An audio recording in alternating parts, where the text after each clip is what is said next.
Hi, welcome to Prep Elevate. Students, आज के इस वीडियो में हम लोग कैट 23 का स्लॉट 2 का अर्थमेटिक क्वेश्चन सॉल्व करेंगे।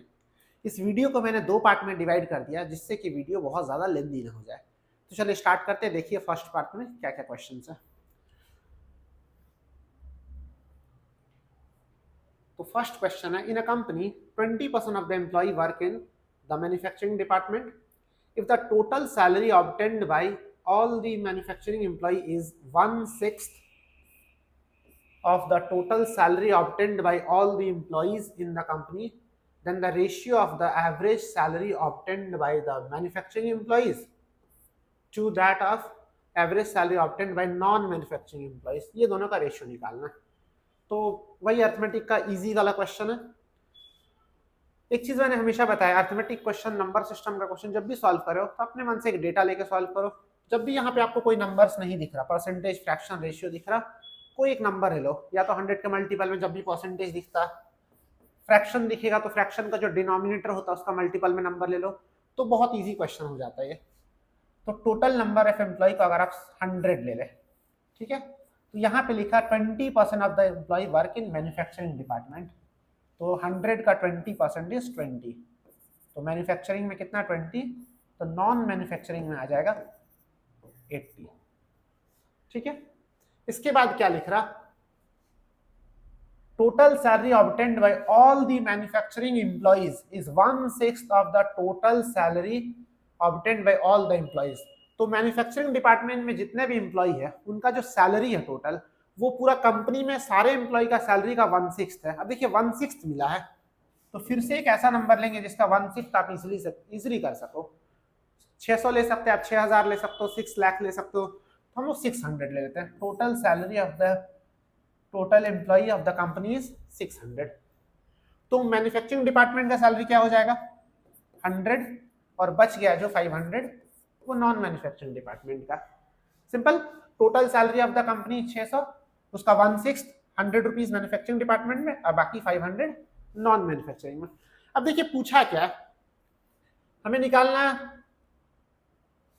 Find the ratio, then the ratio of the average salary तो टोटल सैलरी है मैन्युफैक्चरिंग डिपार्टमेंट का, average salary of manufacturing department to that of average salary of non manufacturing, इसका एवरेज निकालना बस। तो 20 एम्प्लॉइज का सैलरी 100, एक का क्या हो जाएगा 5, यहाँ पे 80 का 500, तो एक का 500 बाई 80, बस आ गया, इसका रेशियो कर दो। इतना सिंपल सा क्वेश्चन है। तो इसको जब कैंसिल करेंगे, सॉरी यहाँ पे 80 है, ये 0 0 कैंसिल, 5 8 जा 40, इसको आप लोग लिख सकते हैं 40:50, और कैंसिल करके 4:5। तो ये इतना सिंपल सा क्वेश्चन है, कैट 23 का स्लॉट 2 का क्वेश्चन है ये। ठीक है, तो बहुत सारे सिंपल क्वेश्चंस भी होते हैं, हमें ढूंढना होता है उनको, और उनका सही वे बस पता होना चाहिए। तो चलिए देखते हैं दूसरा क्वेश्चन क्या है। Meenu purchased a pair of sunglasses at ₹1000 and sells to Kanu at ₹20% profit. अच्छा, यहाँ पे प्राइस दिया हुआ, मीनू है and then she sells to Kanu. ये खरीदी 100 रुपीज में, और उसको 1000 रुपीज में, और उसको बेच रही है कानू को 20% प्रॉफिट पे, मतलब 1200 पे। मतलब आप इसको लिख सकते 200 का प्रॉफिट। ठीक है, 1000 में खरीदा गया, 1200 में इसको बेचा गया। Then Kanu sells it back to Meenu at 20% loss. अब कानू इसको वापस से मीनू को बेचेगी 20% लॉस पे। आप या तो एक एक स्टेप पढ़ते चलो, सॉल्व करते चलो, या तो पूरा क्वेश्चन एक बार पढ़ लो। एक बार पढ़ लेते क्या लिख रहा। Finally Meenu sells the same pair of sunglasses to Tanu. अच्छा, इसके बाद वो थर्ड पर्सन तनु को बेच देगी। The total profit made by Meenu from all the transaction is ₹500। then the percentage of profit made by Meenu when she sold the pair of sunglasses to Tanu। अच्छा, पहले क्या कि मीनू ने सनग्लासेस को कानू को बेचा, कानू ने वापस उसको मीनू को बेचा।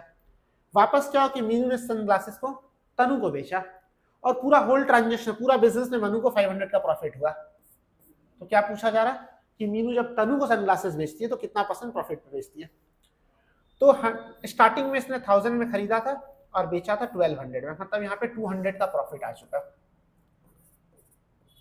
यहाँ पे प्रॉफिट 200 आ चुका। वापस कानू इसको बेचेगी मीनू को, कानू वापस से इसको मीनू को बेच दी, बट कितना में बेची है 20% लॉस। 1200 का 20% आप वर्बली कर लो, 240 आना चाहिए। 1200 का 10% 120, तो 20% 240। 240 लॉस में, मतलब मीनू को वापस से इस बार मिला है 960 पे। ठीक है, पहले 1000 में खरीद के 1200 बेची, 200 का प्रॉफिट आ गया। अभी वापस से इसका कॉस्ट प्राइस है 960, और लिखा के यहाँ पे क्या लिखा है कि पूरा बिजनेस में होल ट्रांजेक्शन पे मीनू को 500 रुपीज का प्रॉफिट हुआ। 200 का प्रॉफिट तो यहीं पे दिख रहा है, मतलब जब ये तनु को वापस से बेचेगी तो उसमें उसको 300 का प्रॉफिट होना चाहिए। 200 का ऑलरेडी प्रॉफिट हो चुका, और 300 का प्रॉफिट होगा तो टोटल प्रॉफिट हो जाएगा 500।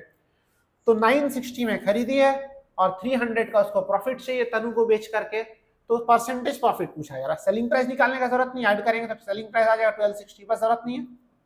300 का प्रॉफिट आउट ऑफ 960 इंटू 100। अब इसको कैलकुलेट करना होगा 5 और ये 48, फिर से अगर इसको कैंसिल करें 4 से 4 12 जा, 4 75 जा, 3 4 जा, 3 25 जा, 25 5 जा 125, 125 बाई 4, ये आ जाएगा 31.25, ऐसा कुछ आना चाहिए 31। Yes, option number B. कितना इजी क्वेश्चन है। ठीक है, देखते हैं हमारा थर्ड क्वेश्चन क्या है। ये टाइम एंड डिस्टेंस का क्वेश्चन है। Ravi is driving at a speed of 40 kilometre per hour on a road, Vijay is 54 metre. जहां पे मैं डेटा उसको पहले मार्क कर ले ताकि हम लोग को जब क्वेश्चन को दोबारा से पढ़े तो खोजना ना पड़े। Behind 54 metre behind Ravi and driving at the same direction as Ravi.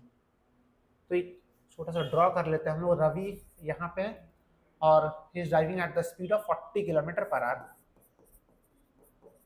40 kilometre per hour, and Vijay is 54 metre behind Ravi. तो विजय यहाँ पे होना चाहिए, इसको 54 मीटर कर देते हैं। ठीक है, और सेम डायरेक्शन में ये भी जा रहा है, बट स्पीड शायद नहीं दिया। Ashok is driving along the same road from the opposite direction at a speed of 50 kilometre per our. Ashok इसी रोड में बट इस साइड से आ रहा, 50 किलोमीटर पर आवर के स्पीड से। डिस्टेंस दिया, हाँ डिस्टेंस दिया 225, तो दिस इज 225 मीटर, और इसका स्पीड है 50 किलोमीटर पर आवर। तो इसका डायरेक्शन ऐसा है, यहाँ पे अशोक। ठीक है, the speed in kilometre per hour at which Vijay should drive, इसका स्पीड पूछा जा रहा है, should drive so that the 3 cross each other at the same time is. इसका speed s kilometre per hour ले लेते हैं। ठीक है, ये हम लोग को पूछा जा रहा है कि विजय का स्पीड क्या होना चाहिए जिससे तीनों एक टाइम पे क्रॉस करें। फिर से ये बहुत इजी क्वेश्चन है। देखिए यहाँ पे सोचना कैसे, तीनों एक साथ कैसे क्रॉस करेगा। सिंपल सा लॉजिक, आप इसको भी भूल जाओ। यहाँ पे देखो, रवि का स्पीड दिया, अशोक का स्पीड दिया, दोनों के बीच का डिस्टेंस दिया, तो ये तो हम लोग इजीली पता कर सकते हैं कि ये लोग एक दूसरे को कब क्रॉस करने वाला है। पहले ये निकाल लेते हैं, इसको अभी छोड़ देते हैं क्योंकि इसका स्पीड मिसिंग है। तो रवि और अशोक एक दूसरे को कब क्रॉस करने वाला। टाइम इज इक्वल टू होता है डिस्टेंस बाय स्पीड, ये आप जानते हैं। डिस्टेंस इज 225 मीटर, स्पीड देखिए 225 मीटर है, और टाइम भी हम लोग को फिर सेकंड्स में मिलने वाला। टाइम जो भी आएगा वो सेकंड्स में आएगा। Time is distance by speed. Speed देखिए 40 है और ये 50 है, लेकिन ये किलोमीटर पर आवर में, तो आप इसको 5/18 करके मीटर पर सेकंड कर सकते हो, लेकिन अलग अलग चेंज मत करना, टाइम बचे एक साथ कर लो। और अपोजिट डायरेक्शन है तो रिलेटिव स्पीड ऐड हो जाएगा। 40 + 50 सीधा कर दो 90, और 5/18 आप यहीं पे अटैच कर दो। अलग से इसको चेंज करेंगे उसको चेंज करेंगे, इतना नहीं करना। 18 5 जा 5 5 जा 25, 25 9 जा 225, तो ये आएगा 9 सेकंड। तो हम लोग को इजीली मिल गया कि 9 सेकंड के बाद रवि और अशोक एक दूसरे को क्रॉस करने वाला। 9 सेकंड के बाद। अब एक चीज सोचिए, 9 सेकंड के बाद अगर रवि और अशोक एक दूसरे को क्रॉस कर रहा है तो रवि और अशोक, हाँ विजय को भी उसी टाइम पे क्रॉस करना होगा, तभी तीनों एक साथ पॉसिबल है। रवि और अशोक एक दूसरे को 9 सेकंड के बाद क्रॉस करने वाला है, तो विजय को भी 9 सेकंड के बाद उन दोनों को क्रॉस करना होगा, तभी तीनों एक साथ पॉसिबल, अदरवाइज ये पॉसिबल नहीं है। तो तीसरा यहाँ से दूसरा इक्वेशन बनाते हैं। विजय के लिए स्पीड गिवन है, सॉरी डिस्टेंस गिवन है, टाइम हमारा आ गया 9 सेकंड, तो time is equal to distance by speed, distance 54। ठीक है, और इस बार सेम डायरेक्शन है, इसका स्पीड हमने s माना, s - 40 × 5/18। देखिए time is equal to distance वैसे, टाइम 9 सेकंड, डिस्टेंस 54 मीटर, और स्पीड इसका 40 किलोमीटर पर आवर, इसका स्पीड नहीं पता, एस माना था, S kilometre per our, minus क्यों लिखा, क्योंकि रिलेटिव स्पीड है, सेम डायरेक्शन में सब्ट्रैक्ट करते हैं, इनटू 5/18। ठीक है, इसको जब सॉल्व करेंगे 18 हमारा चला जाएगा ऊपर, इसको ऊपर कर देते हैं, ये 18 यहाँ से हटा देते हैं, 9 2 18, 2 into 54 108 is equal to S minus 40, और ये 5 इधर डिवाइड हो जाएगा, तो 108 by 5 is 21 216, 21.6 is equal to S minus 40, S को यहाँ पे इधर रखते हैं, इसको ऐड कर देते हैं, तो S is equal to 21.6 plus 40 is equal to 61.6 kilometre per hour, ये ऑप्शन बी। तो देखिए कितना इजी सा क्वेश्चन था। तो बहुत सारे क्वेश्चन कैट में ऐसे इजी भी आते हैं, लेकिन हमें पहचानना होता है, सही अप्रोच पता होना चाहिए।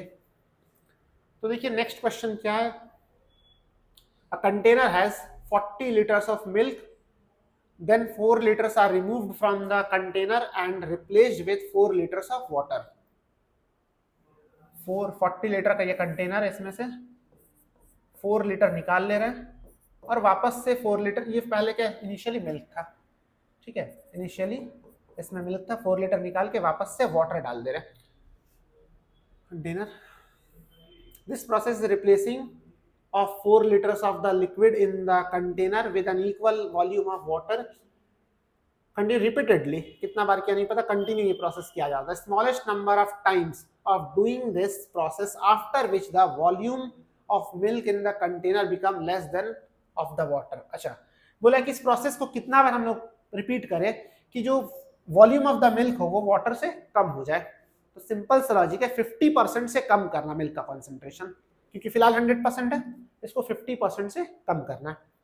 तो देखिए एक बार जब आप इसमें से 4 लीटर निकालेंगे तो मिल्क बचेगा 36 लीटर, और अब 4 लीटर इसमें पानी डाल देंगे, ये मिल्क ये वाटर।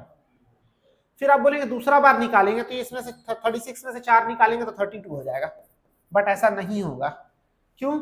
क्योंकि हम लोग इसमें से फर्स्ट टाइम मिल्क निकाले, सेकेंड टाइम ये मिल्क और वाटर का रेशियो है, तो आप कुछ भी निकालिए दोनों उसी रेशियो में निकलेगा, 9:1 में, चाहे आप 1 लीटर निकालो चाहे 10 लीटर निकालो। तो आपको अगर ऐसे कैलकुलेट करेंगे तो बहुत मुश्किल है कि रेशियो निकालेंगे फिर कितना उसमें से मिल्क निकला, कितना वाटर, फिर से 4 लीटर वाटर ऐड किए, तो ये पॉसिबल नहीं होता। तो सिंपली ऐसा है कि आप इसमें से आप सोचो कि हम जो निकाल रहे हैं इसमें से मिल्क, वो किस फ्रैक्शन में निकाले या किस परसेंटेज में निकाल रहे हैं। तो देखिए परसेंटेज दिख रहा है, 40 में से अगर 4 निकाल रहे हैं मतलब 10% निकाला जा रहा है, 10% मिल्क इसमें से निकाला जा रहा, हर बार वो 10% ही निकलेगा।